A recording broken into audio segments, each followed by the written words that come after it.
A change of scenery is a sure way to re-engage you and your students. It's a way to refresh and come back to being excited about teaching. So let's take a look at some of the benefits of teaching art outside. First of all, it's going to reduce student stress. Now, along with that goes teacher stress. So yes, it might take a little bit more work to plan for an outdoor excursion or something you might do outside with your students, but you're going to feel more stress-free because of that fresh air, because it's a different environment and it changes up your routine. So being a little more stress-free is going to be a really fun way to incorporate outdoor art making into your day-to-day.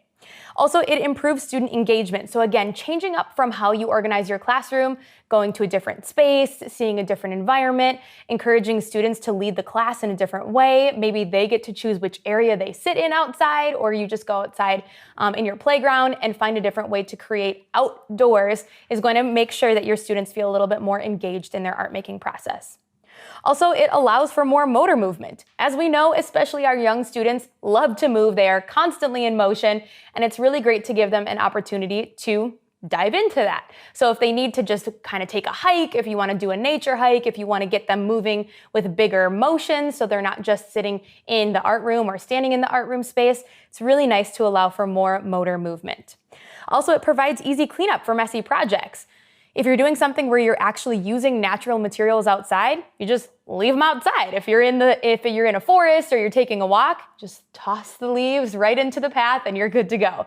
So it doesn't take as much planning on your part as far as the actual materials that you're using. Also, it offers unique opportunities for observational drawing. Sometimes just limiting what we do within the art room can be a little bit more of a struggle for students because they feel like whatever's exactly on the table is what they have to draw, or if you're doing something like a still life.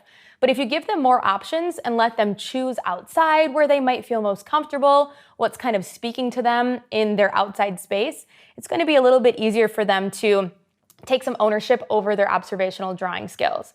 And also, if you use sketchbooks, you can actually find that most of your sketchbooks, if they're pretty portable, are perfect for taking outside because they are easy to grab and go and not necessarily need to have a board or a lot of drawing equipment. It also increases ventilation to keep students safe. So maybe around the time when there's a lot of sickness going around in your school, or you're just trying to make sure you air out your classroom every once in a while, it's really nice to take some outside art time and be in a fresh air environment for your students and yourself. It also inspires yourself and students with new scenery. So one of my favorite things is breaking up our lessons day to day. Even sometimes we'll just go create in the hallway if it's a rainy day, or we'll go to our little theater space and create in there, or work underneath the art tables just to break up our day. And the perfect way to do that is to go outside.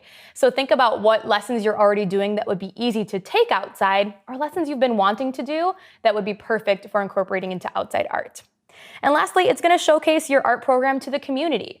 So specifically, if you do something like a collaborative piece where you're maybe doing some sort of installation in a tree or out in a forest or out in the park, it's going to bring the community to you to be part of your art making process. So it gives your students more pride over what they're creating because the community can actually see it. Up next, let's talk about how you can be site-specific with your art making.